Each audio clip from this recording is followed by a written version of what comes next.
welcome back to our economic survey series. So Economic Guru is back with the part 2 of our economic survey series. Before we'll discuss this part 2 of the economic series, I want all of you who are watching this program on this survey series that we have an exclusive economic Telegram channel. In order to make your preparation much more effective, make sure that you join this Telegram channel, and it is free. You can click the link given below and join it. Many articles about economy, current affair as well as the economic survey has been shared in our Telegram channel. Okay. Now regarding today's session on economic survey, okay, we are going to discuss about chapter 2 of economic survey volume 2 2017-18. So the topic, the chapter name is fiscal development. Rather, the survey says that review of the fiscal developments. So again, like in the yesterday's class, I told you that a student have to be very clear about the India's financial development or about a basic idea about India's budget, the concept associated with budget. For example, what is a revenue account? What is the capital account? What are the major components of revenue account as well as the capital account? Already UPSC have asked questions relating with the components of capital account in the form of the capital budget in 2016. Okay, and UPSC have also asked regarding the trend. So many questions have come from this topic on fiscal development. So be very clear with the concepts of the components of revenue account as well as the capital account of the budget, as well as the major macroeconomic indicators like what is the position of India's tax revenue to GDP as well as the fiscal deficit to GDP. So just have an idea about the basics regarding this topic on fiscal development. Now the survey starts, chapter 2 have started like this, okay, by saying certain trends. Okay, so we will discuss this fiscal development. First we'll discuss the fiscal development. So what are the government, what happened to the receipts part, and then we will discuss the expenditure pattern, and then we'll go to the major indicators like deficit. Okay, now try to understand. The survey says that the data available, the survey have come with the data available till November 2017. So till November 2017 only, this 2017-18 survey have covered the data till November 2017. So we will not get the complete picture of 2017-18 because 4 more months data is left, but we'll discuss what the survey have covered. Okay. Now one important thing as a concept which survey explicitly have mentioned in this 2017-18 survey is that it has mentioned about these terms like gross tax revenue and net tax revenue. So tax revenue is a major component for the government. We are talking about union government. So it's a major revenue component, and this is a major revenue receipt. So it will go to the revenue receipts, tax revenue. Okay, but survey have mentioned these words gross revenue and net tax revenue. So you need to be very clear what do you mean by gross tax revenue as well as net tax revenue. Gross tax revenue is nothing but the entire total tax collection of the union government. It includes corporate tax, personal income tax. This survey is mentioning even about customs duty. Then now two merged tax, that is union excise duty and service tax. Now union excise duty and service tax has been merged with GST, but this survey have not, in the boxes which has been given, they have not come with, because only few months GST have been, you know, that was introduced very recently. So in the beginning of the financial year, we had till June, we had union excise duty as well as this service tax. Now it is merged with GST. But keep this in mind. So what is this gross tax revenue? It is the tax of the union government. Now as we know, we are a country in which the tax is being shared between the center and the states. So all the tax like this corporate tax or income tax or customs duty, the collection, tax collection, it's not exclusively for the union government. It has to be shared to the state government as per the Finance Commission recommendation. So as per the 14th Finance Commission recommendation, out of this divisible tax, total taxes, the 42% of the taxes have to be shared between the means it has to be given to the states. So net tax revenue is after deducting the tax devolution to the states. So from the total tax collected by the union government, after deducting the tax given or tax devolved to the states, what is balance with the balance tax revenue is what is called as net tax revenue. So this is mentioned in the 2017-18 survey. So it says that after deducting this, primarily after deducting this tax devolution, you will get net tax revenue. So you need to be very clear what is gross tax revenue, as well as gross tax revenue is the more total tax revenue collected by the union government, and after deducting this, primarily this tax devolved towards the state or tax transferred to the states based on the Finance Commission recommendation, you will get net tax revenue. So since it is mentioned in the survey, just have an idea what is gross tax revenue as well as net tax revenue. Now this latest survey, volume 2, from the revenue front, it says that there have been three trends. You can see three trends in relation to revenue side. One is, it says that gross tax collection. So be very clear, the data for 2017-18 survey is available till from 1st of April 2017 to November 2017. That 8-month data says that, by looking into the 8-month data of the current financial year, economic survey says that the gross tax collection is on a good track, is reasonably on a good track. It means that the tax collection is on, there is no problem with the tax collection in the 8-month period. This is what survey says. We have problem associated with GST, but we are seeing overall gross tax collection. Then the second trend is that in relation to non-tax revenue. So this is a very important component, okay. So I told you before the session itself, you need to know what are the major tax revenue, what are the major non-tax revenue. So regarding the service in 2017-18, non-tax revenue have underperformed. So you need to know what will constitute non-tax revenue. Mainly the non-tax revenue includes the dividends, from dividends, then the interest receipts, all are non-tax revenue. And keep this in mind, in 2016-17, okay, even the spectrum revenue which the union government receives is added to. So this is covered in the union.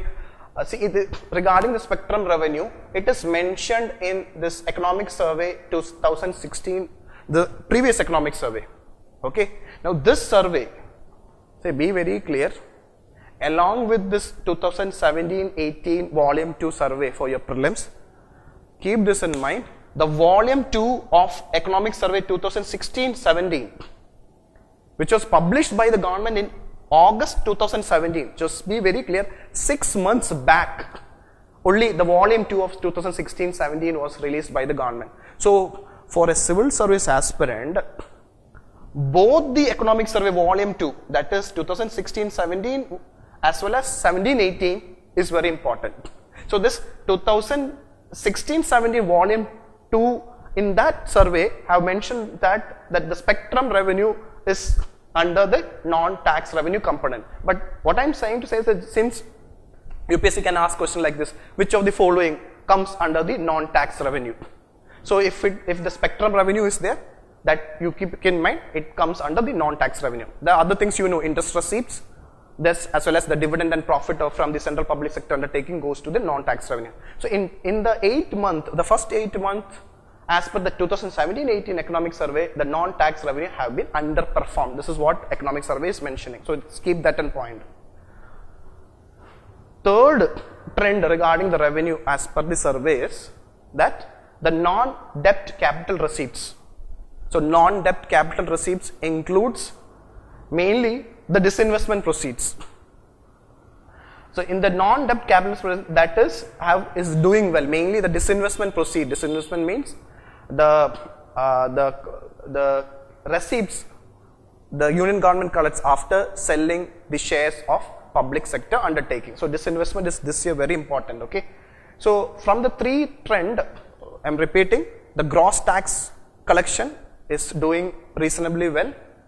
Non-tax revenue is underperformed. Non-debt capital receipts because of disinvestment have performed well. Okay, this is what the 17-18 survey talks about, the three trends regarding the revenue front. And the 17-18 survey have explicitly dealt in its annexure 2 in the chapter 2 about disinvestment. So disinvestment have been given more stress in the 2017-18 economic survey volume 2. In the last annexure 2 exclusively have dealt with investment management in central public sector enterprises. So this central public enterprise sector enterprises or disinvestment associated with the central public sector enterprise is very important for you, because it has been specially mentioned in this year's economic survey under the annexure 2 as well as in the main topic as well.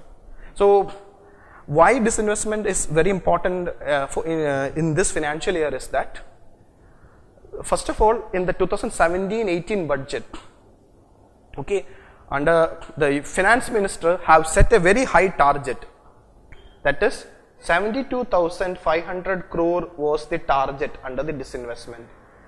So this is one of the highest set by any in any particular financial year, and for the first time we are going to achieve the target set in the budget for disinvestment. That's the reason why disinvestment is very important for you.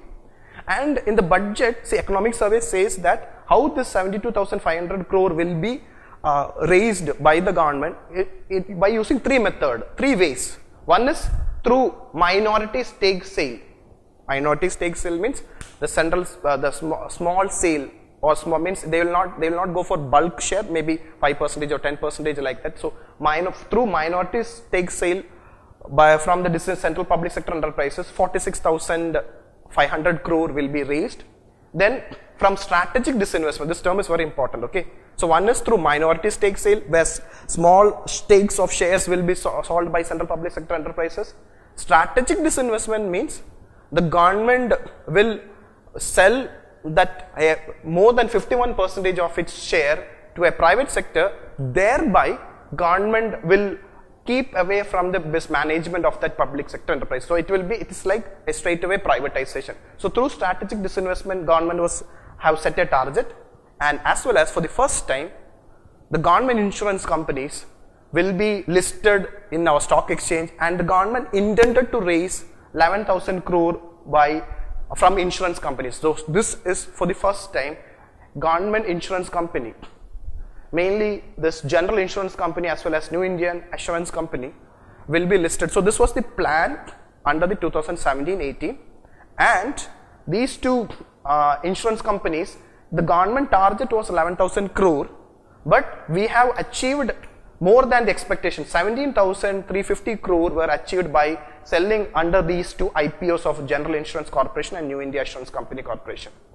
Okay, so keep this in mind. So regarding the GIC, General Insurance Corporation IPO, as well as the New India Assurance Company, so this is for the first time insurance company, government insurance companies have been gone for listing in the public stock in the stock exchange, and it got a very good response, and the government have collected good revenue, good capital receipts under this insurance companies. Okay, so anyway, what I'm trying to say is that even though the survey have data till November, so till out of this 72,500 crore, till November survey says that 52,000 have been received. But if you look into the January till now, the latest data till today's data, after that more fund have come, and it has been expected that with the sale of BPCL to ONGC, the government is expected to get more than 90,000 crore under through this disinvestment route. So this is a record proceeds for the union government through disinvestment. So the first time we are not only achieving the target, but a record target. It's almost nearly 20,000 crore more than what we were expecting under the disinvestment proceeds. So that's the reason why I'm telling that disinvestment is very, very important for you. So the government have in the 2017-18 have gone for 4 IPOs of public sector enterprises. So this is very important for you. in the financial year 2017-18, 4 IPOs have been performed, and it is mentioned in your economic survey. All the 4 IPOs articles have been shared in your Telegram group. Please go and read it. So HUDCO, Cochin Shipyard Limited, General Insurance Company, New Indian Assurance Company Limited. These 2 are insurance company. One is a shipyard and other is Housing and Urban Development Corporation. All the 4 IPO were successful, and the details you can refer from our Telegram link. So because of 4 IPO and other strategic disinvestment and other minority stake sale, we are going to achieve the target set in the 2017-18 budget. And then survey is even mentioning about the change in strategy of the government in relation to the management of central public sector enterprises. So in the budget 2016-17 survey says that from budget 2016-17 onwards, the government approach towards disinvestment have changed.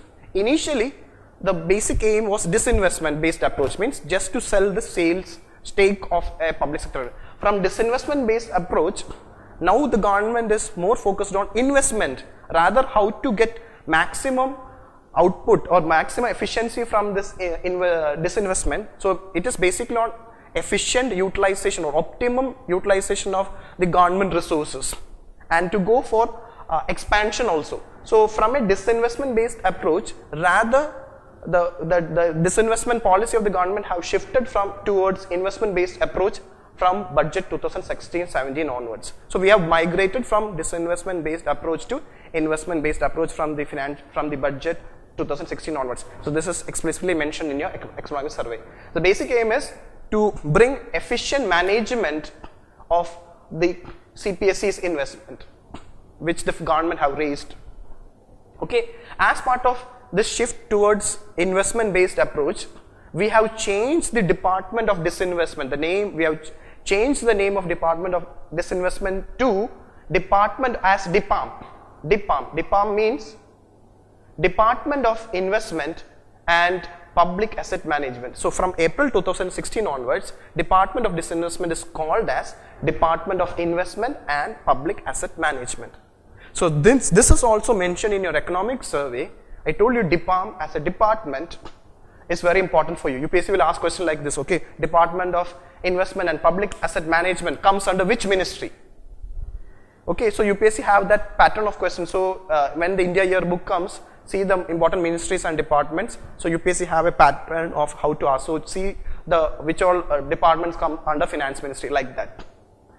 Another thing mentioned in the survey regarding disinvestment is that government have selected profit-making CPSEs to go for time-bound listing. Time-bound listing means listing central public sector enterprises in a stock exchange. So time-bound listing of central public sector enterprises is now one of the new mandate of Department of Investment and Public Asset Management. Thereby, by listing in the stock exchange, it can introduce efficiency as well as transparency in the government functioning.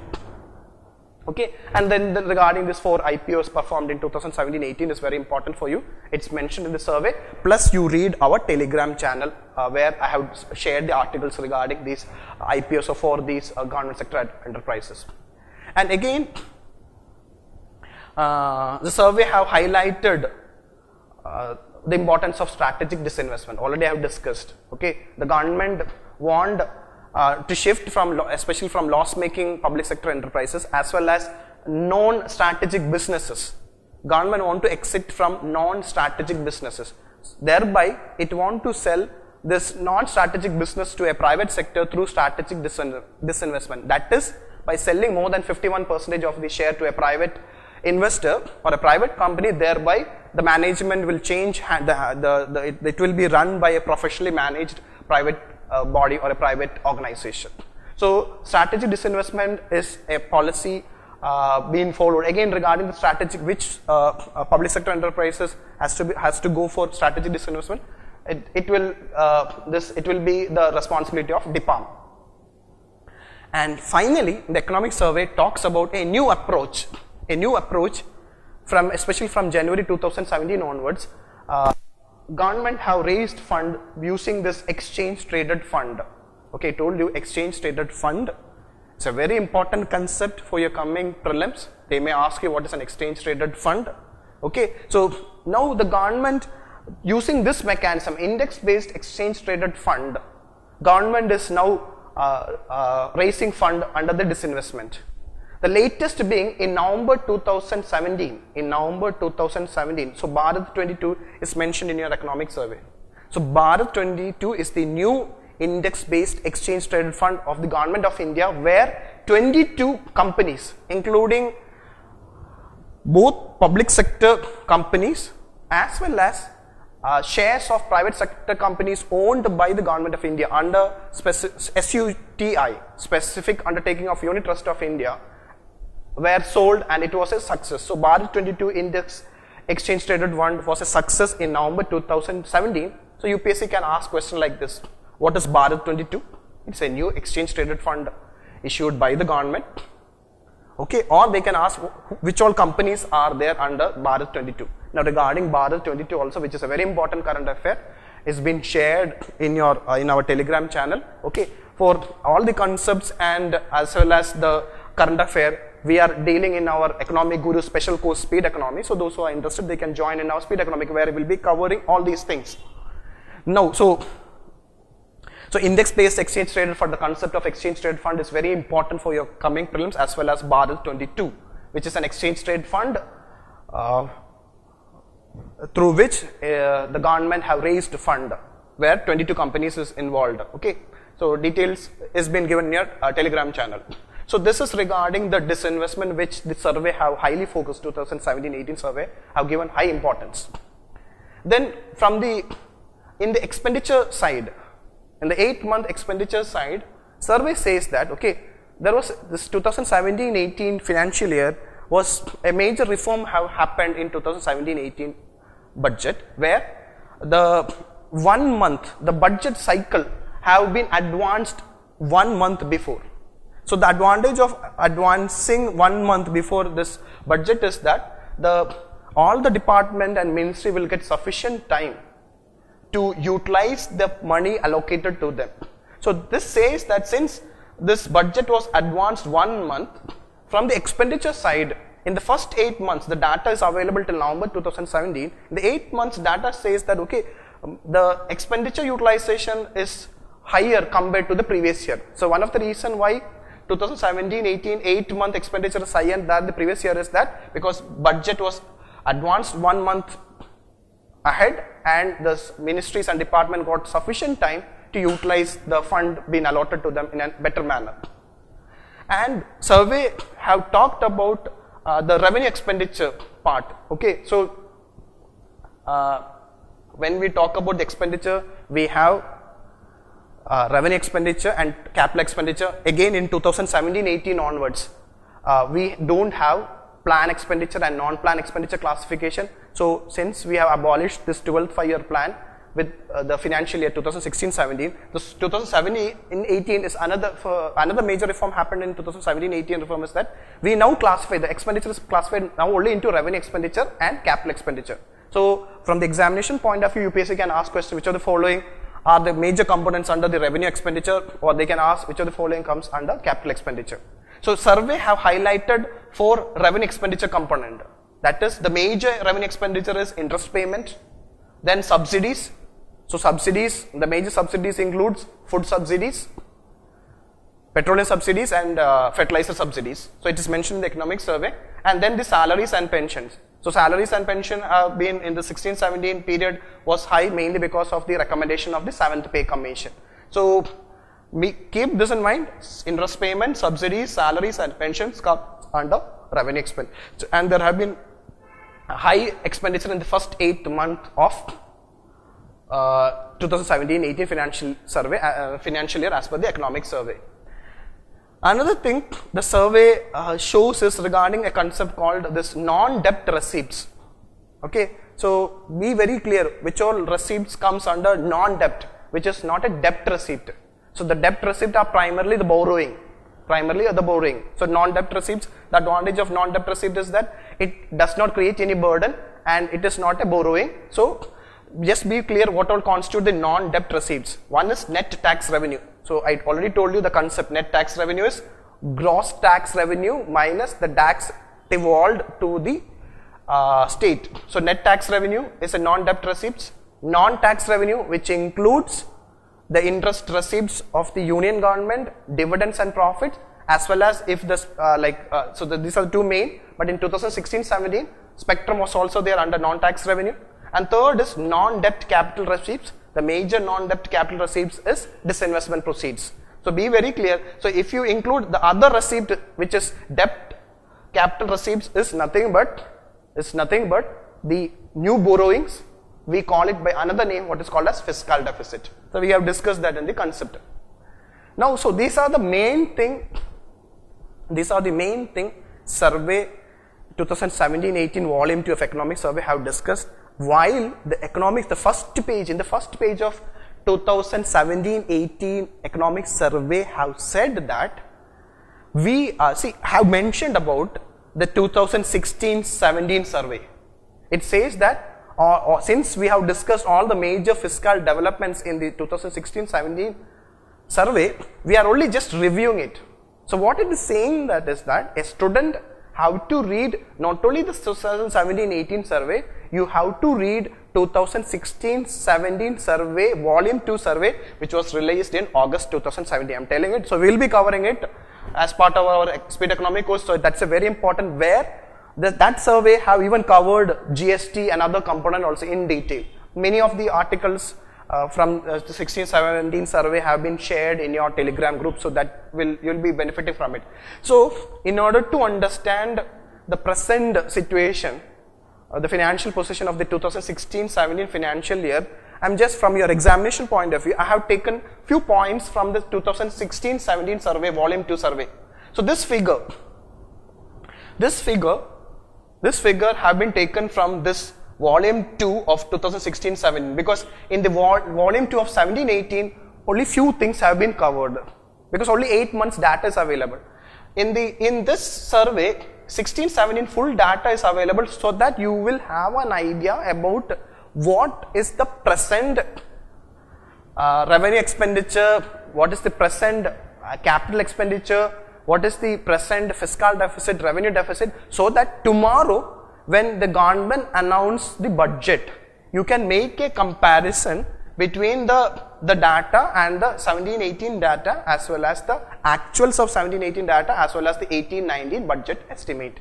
So since the UPSC is very much interested, for example in 2017 prelims, UPSC have asked the trend of fiscal deficit, UPSC have asked the trend of tax revenue, or UPSC have previously asked the different union taxes.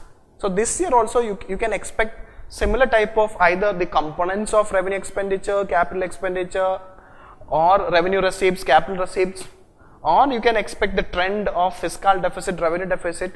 For you need to have certain idea regarding what is the actual financial position of our country.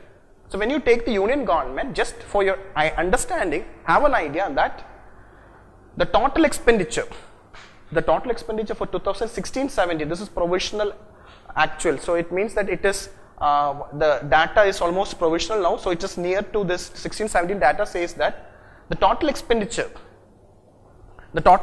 was 19.75 lakh crore. This is lakh crore. So the total expenditure for 2016-17 is 19.75.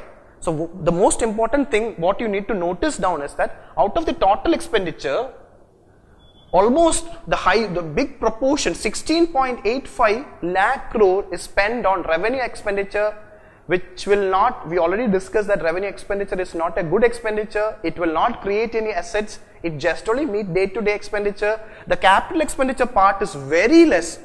Capital expenditure is the quality expenditure which results in creation of assets. The proportion of capital expenditure is very low compared to revenue expenditure. This is a very important, instead of looking into the value, just have an idea the proportion of capital expenditure towards the total expenditure or revenue expenditure towards the. So in the expenditure, the union government expenditure, in the union budget expenditure, the majority of the expenditure, the money spent is on revenue expenditure, which results in, which is not a good expenditure at all. So this is a very big concern. The capital expenditure part is a very big concern. We have to improve the capital expenditure component. Then only it will result in asset creation, and that will result in more economic growth of the country. Okay. So in just for your understanding, the 17-18 budget estimate. So tomorrow, that is February 1st, the finance minister will come with the new budget. So along with the 2018-19 budget estimate, it will also give you 2017-18 actuals. In 2017-18 till now, till January or till December, what is the actual data? So it will give you a correct idea about a better data, how much the budget estimate and the actual has been there. But anyway, as per the 2017 budget estimate, it is just 18.37 lakh. Again, what I am trying to say is that there is no big changes in the revenue expenditure and capital expenditure component. Now also, the revenue expenditure component is very high. Capital expenditure component is not showing any greater improvement. But it's compared to the previous year, there is some increase in the capital expenditure. So that is a positive sign, but we need a greater increase. Now, in relation to proportion of GDP, in relation to percentage of GDP, keep this in mind. The total expenditure constitutes 13% of the GDP. The total expenditure of the government constitutes 13% of GDP. Out of the 13% of GDP, just 1.9% in 16-17 and in 1.8% in 17-18 is used as capital expenditure. The remaining is revenue expenditure, which I am again telling, which is not a good expenditure. So this you note down, not the value, the trend, which is high, which is low, and what can be done to reduce the revenue expenditure as well as to improve the capital expenditure. Now another favorite area of UPSC is regarding the fiscal deficit trend. In 2017, UPSC have said that in the last decade, fiscal deficit was consistently increasing. But once this government have come into power, the fiscal deficit have been, we can see that in the last, especially in the last 3 years, there have been consistent decline in the fiscal deficit. What will happen to the 2017-18 deficit will be much more clear tomorrow when our finance minister will place the budget. But again, for your total understanding, fiscal deficit is nothing but the fresh loan. Fiscal deficit is nothing but the fresh loan raised by the government in that particular financial year. So the fresh loan or fiscal deficit for 2016-17 was 5.35 lakh crore or 3.5% of GDP. This is very important for you to know. Fiscal deficit in 2016-17 was 3.5%, and we were expecting that the fiscal deficit to be 3.2% in 17-18. Whether we will be able to achieve that target or fiscal slippage will happen, we have to wait for tomorrow's budget. Okay, similarly, the revenue deficit is 3.08 lakh crore or 2. So you need to know what is revenue deficit. Revenue deficit is nothing but revenue expenditure minus revenue receipts. So revenue expenditure is now 2% of GDP in 2016-17 actuals. And primary deficit, which is fiscal deficit minus interest payment, is 0.4% of GDP or 0.55 lakh crore. So this data regarding fiscal deficit, revenue deficit, primary deficit has been explicitly, and regarding revenue expenditure and capital expenditure, it's been covered in detail in the 2016-17 volume 2 of economic survey, which is very important for you. In order to make, for you to understand that these areas are favorite area of UPSC, have an idea. This is what 17-18 survey I have covered. This portion I have taken from the 16-17 economic survey, and a material will be attached with this video. You can download it and you can read it, and what is required from your examination point of view, it has been given in the material. But stress on these points, but again repeating that in order to make your preparation much more effective, make sure that you read the material which I have been given, the economic survey material.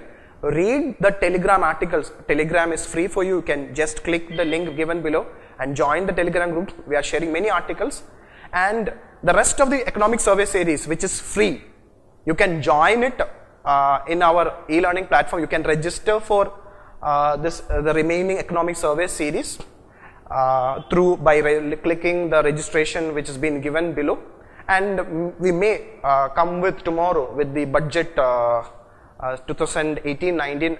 The remaining economic survey series will be available in our online platform, and that is free. 2017-18 Economic Survey Series is free for you. What you need to do is click the link below, register it, and for more knowledge about economy and for better reference, you can read the important articles being shared in our Telegram channel as well as the economic survey articles being shared, and I will be announcing the most important economic topics in our Telegram channel. So by following our Telegram channel, it is open to all. You will get all the relevant economy related article for your coming prelims. Okay. So we'll come tomorrow, we'll come with the analysis of the most important features of the coming budget, that is tomorrow's budget 2018-19, which is again important for your prelims as well as mains. Tomorrow we will be discussing budget 2018-19 in respect of for your prelims. For your mains, we'll have a separate session on budget 2018-19. Okay, so we'll continue for those who want to get the remaining economic survey series. Please register so that the remaining videos you can watch it in our e-learning platform. Thank you.